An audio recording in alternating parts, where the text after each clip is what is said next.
NDA ప్రభుత్వాలే కదా, రెండు ఎన్డీఏ ప్రభుత్వాలే. కేంద్రంలో ఉంది భారతీయ జనతా పార్టీ, రాష్ట్రంలో ఉంది భారతీయ జనతా పార్టీ.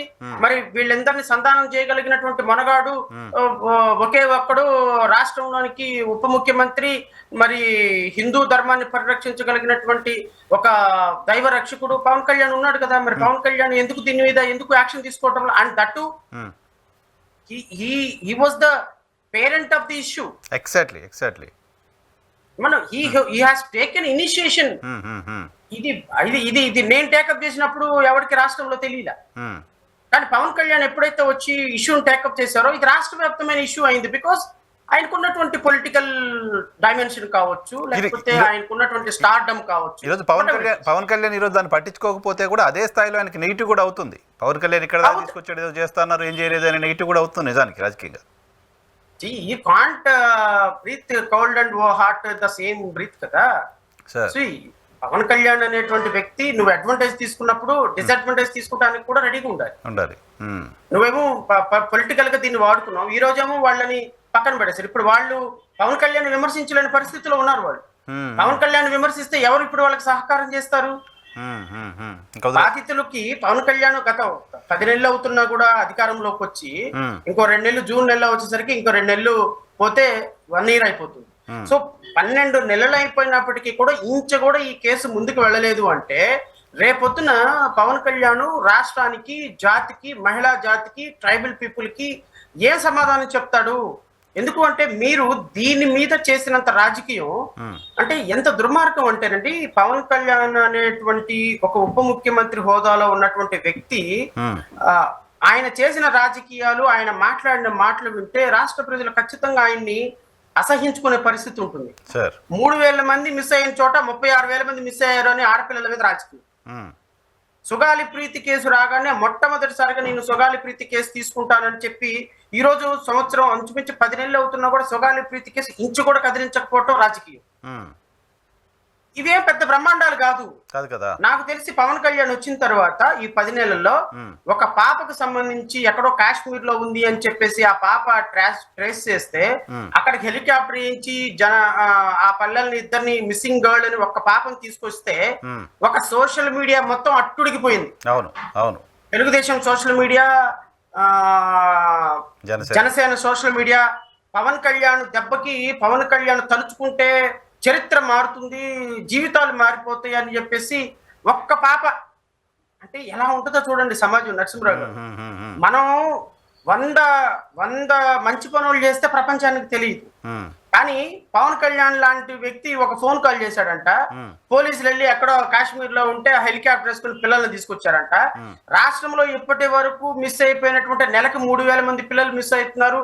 10 నెలలకి 30,000 మంది పిల్లలు ఆల్రెడీ మిస్ అయిపోయినారు. దాంట్లో 15,000 మందో 10,000 మంది ట్రేస్ అయ్యారు, ఇంకా 20,000 మంది ట్రేస్ కాలేదన్న విషయం ఎవరు గుర్తులే. ఒక్క పాపనికి ఎవరినో పరిరక్షించాడని చెప్పేసి జనసేన కార్యకర్తలు, తెలుగుదేశం కార్యకర్తలు అసలు రాష్ట్రంలో ఊదర కొట్టి పడేస్తుంటే మరి పృషువాలి ప్రీతి గురించి ఎందుకు జనసైకులు మాట్లాడాలి కదా. నిజానికి దీన్ని మాట్లాడితే ప్రీతి గురించి ఎందుకు తెలుగుదేశం పార్టీ వాళ్ళు మాట్లాడరు? ఆ పాపకి ఎందుకు న్యాయం చేయడం లేదని డిబేట్లో కూర్చొని మాట్లాడేటువంటి, సొల్లు కబుర్లు మాట్లాడేటువంటి జనసేన కార్యకర్తలు, లేకపోతే వాళ్ళని ఏమంటారు, ఆడవాళ్ళని ఏదో అంటారు, వాళ్ళు వీర మహిళలు. మరి వీర మహిళలు, ఒక మహిళ 14 సంవత్సరాల పాప చనిపోతే మేము మీ నాయకుడు గాడిదలు కాస్తున్నాడా ఏంటమ్మా? రోజుకొక రంగు చొక్కా వేసుకొని దేశం మొత్తం, దేవాలయాల చుట్టూ మొత్తం, రాష్ట్రాలు మొత్తం, నీకు కర్ణాటక వెళ్తారు, కేరళ వెళ్తారు, కాశ్మీర్ వెళ్తారు, ముంబై వెళ్తారు, రాజకీయ ప్రయోజనాలతో రాజకీయ ప్రసంగాలు చేస్తారు. కానీ అరే పక్కనే ఉన్న కర్నూలులో ఒక పాప చనిపోతే ఆ పాప మరణాన్ని నువ్వు తీసుకొని రాజకీయంగా ఎదిగి ఈ రోజు ఉప ముఖ్యమంత్రి అయిపోయిన మీరు, ఇప్పుడు ఉప ముఖ్యమంత్రి అయిపోయిన తర్వాత మీరేం పెద్ద 100 కేజీల బరువు మోయవసరంలా.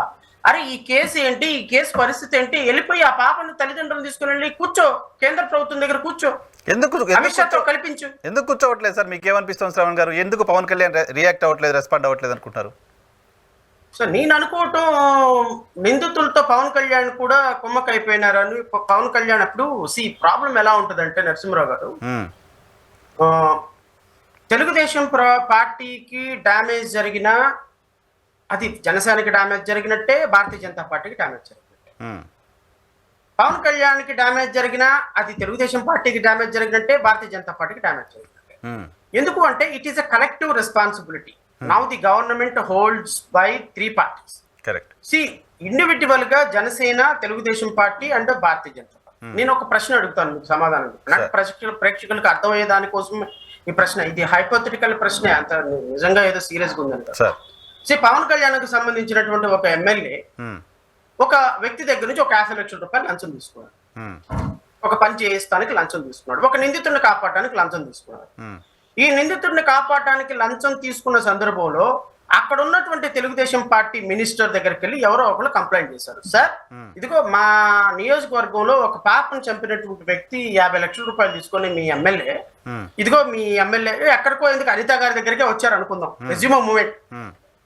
అనిత గారి దగ్గరకు వచ్చి, అమ్మా ఇదిగో పలానా మా కాన్స్టిట్యున్సీలో జరిగింది, ఆ కాన్స్టిట్యున్సీలో జనసేన ఎమ్మెల్యే ఒక 50 లక్షల రూపాయలు తీసుకొని ఈ విధంగా నిందితుల కోసం కొమ్ము కాసి అక్కడ ఎస్ఐని సిఐని అరెస్ట్ చేయొద్దని చెప్తున్నారంట. What Anitha will do? She can't do anything. ఎందుకు చేయకూడదు? ఎందుకు చేయదు చెప్పండి. మా ఎమ్మెల్యే, మా పార్టీ అధికార party MLA. Same scenario applicable to Pawan Kalyan also. మీరు ఇప్పుడు అడిగారు కదా, ఎందుకు శ్రావణ్ గారు పవన్ కళ్యాణ్ యాక్ట్ చేయటం లేదని. పవన్ కళ్యాణ్ ఎందుకు యాక్ట్ చేయటం లేదంటే the same scenario will applicable to him also. So but ఎందుకు యాక్ట్ చేయటం లేదు? బట్ పవన్ కళ్యాణ్ మనం ప్రత్యేకంగా చూడాలి కదా. పవన్ కళ్యాణ్ గతంలో పవర్ లో లేదు. నేనైతే చూడను, మీరు చూస్తే చూడండి ప్రత్యేకంగా, నేను చూడను ప్రత్యేకంగా. జనసేన కార్యకర్తలు జనసేన చూడండి. సో మిగతా నాయకుల్లా కాదు, దేనికోసమైనా దేన్నైనా ఆయన వదిలేయడానికి రెడీగా ఉంటారు, ఫైట్ చేయడానికి రెడీగా ఉంటారు, ప్రశ్నించడానికి రెడీగా ఉంటారు. మిగతా పొలిటీషియన్స్ లా కాదు పవన్ కళ్యాణ్ అంటున్నారు కదా. సో ఆయన కూడా సీజన్డ్ పొలిటీషియన్ లాగా రాజకీయ అవసరాల కోసం, కూటమిలో మిగతా వాళ్ళ ప్రయోజనాల కోసం సైలెంట్ గా ఉంటారా ఒక అమ్మాయికి అన్యాయం జరిగితే? నాకు తెలిసి మీరు ఒక 20-25 సంవత్సరాల నుంచి జర్నలిస్టులో మరి మిగతా జర్నలిస్టులా కాదు కానీ ఇంపార్షియల్ గా ఉంటారు సార్. కొద్దిగా గొప్ప మీ అంత నా అవగాహన నాకు లేకపోయినా మిమ్మల్ని చాలా దగ్గరగా చూసినటువంటి వ్యక్తిగా మీ విశ్లేషణ మీద నాకు చాలా పూర్తి స్థాయి what you call that belief ఉంది సార్. మీరు చెప్పండి నాకు, గత 9 నెలలు 10 నెలల్లో పవన్ కళ్యాణ్ ఇంపార్షియల్ గా సీజన్డ్ పొలిటీషియన్ గా కాకుండా ఒక దమ్మున్నటువంటి నిర్ణయం తీసుకొని రాష్ట్ర రాజకీయాలలో జనరల్ పొలిటీషియన్స్ అతీతంగా ఇతను ఒక కొత్తతనం చూపిస్తున్న పొలిటీషియను, కొత్త తరానికి నాంది పలుకుతున్న పొలిటీషియను, కొత్త రాజకీయాల్లో జీరో పాలిటిక్స్ అనే కాన్సెప్ట్ కి తీసుకొచ్చి ఒకప్పుడు చాలా చాలా కార్ల్ మార్క్స్ XYZ అని మాట్లాడినటువంటి పవన్ కళ్యాణ్ గత 10 నెలల్లో చేసినటువంటి ఒక్క మంచి పని మీకు హార్ట్ఫుల్ గా నచ్చింది అంటే ఇక్కడ పవన్ కళ్యాణ్ గారో లేకపోతే చంద్రబాబు నాయుడు గారో జగన్మోహన్ రెడ్డి గారో మనకొద్దు. అసలు ఒక కొత్తదనం చూపించాడు శ్రావణ్ గారు. ఇది మీరు ఎందుకు ఒప్పుకోరని ఒక్క ఉదాహరణ ఇవ్వండి సార్. 10 నెలల్లో మీరు, నాకు తెలిసి మీరు కొన్ని 100 మందిని ఎవ్రీడే ఇంటర్వ్యూ చేస్తుంటారు, ఎమ్మెల్యేలు చేస్తున్నారు, మాజీ మంత్రులు చేస్తున్నారు, బీజేపీ అధికార ప్రతినిధులు చేస్తున్నారు, సినిమా యాక్టర్లు చేస్తున్నారు, సోషల్ వర్కర్లు చేస్తున్నారు, రాష్ట్ర అధ్యక్షులను చేస్తున్నారు. ఈ ఇంత పొలిటికల్ వైడర్ నాలెడ్జ్ ఉన్న మీరు, మిమ్మల్ని అడుగుతున్నాను నేను ఒక ప్రశ్న. పవన్ కళ్యాణ్ ఈ 10 నెలల్లో తీసుకున్నటువంటి ఒక అద్భుతమైన నిర్ణయం, తీసుకొచ్చినటువంటి ఒక రిఫార్మ్ ఏందో ఒకటి చెప్పండి. పాలనలో ఆయన శాఖలో నిర్ణయాల విషయం పక్కన పెట్టండి, బట్ ఆంధ్రప్రదేశ్లో మహిళలపైన దాడులు జరుగుతున్నాయి, హోంమంత్రి గారు డీజీపీ గారు ఎందుకు స్పందించరు అని మాట్లాడడాన్ని అయితే కూటమిలో ఒక పార్టీకి సంబంధించిన నాయకుడు అలా మాట్లాడడం అనేది మనం రేర్గా చూస్తుంటాం. నెక్స్ట్ టీటీడీలో తొక్కిసలాట జరిగితే చైర్మన్ సారీ చెప్పాల్సిందే అని మాట్లాడడం కూడా పవన్ కళ్యాణ్ అంటే కూటమిలో ఉన్న నాయకులు అటువంటి స్టేట్మెంట్ ఇవ్వడం అనేది మనం చాలా రేర్గా చూస్తుంటాం. నాకు తెలిసినంత వరకు పవన్ కళ్యాణ్ అనేటువంటి వ్యక్తి he is not a man of action, he is a man of words. That's all. Man of voice for whom? Man of words, not voice. Man of words. No action. Only word. Okay. He is not a man of action, man of word. Man of words. That's all. అంటే మాట్లాడతాను అంతే. Okay. మాట్లాడతాను. There is no action. నాకు మాటలు నా మాటలు కోటలు దాడితే నేను మాత్రం గడప దాటు. పవన్ కళ్యాణ్ గారు మీరు ఇంతకు ముందు పాలనలో పక్కన పెట్టండి అన్నారు. కావాల్సింది పాలనలో పక్కన పెట్టడం కాదు నరసింహరావు, పాలనే కావాలి. పాలనలో నాకు యూనిక్ ఏం కనిపించలేదు, అందుకోసం నేను అది చెప్పలేకపోయా. పాలనలో లేదు, మీరు చెప్పలేకపోవడం కాదు, లేదు మీరు చెప్పినా నేను యాక్సెప్ట్ చేసేవాడిని కాదు. ఎందుకంటే there is no point at all.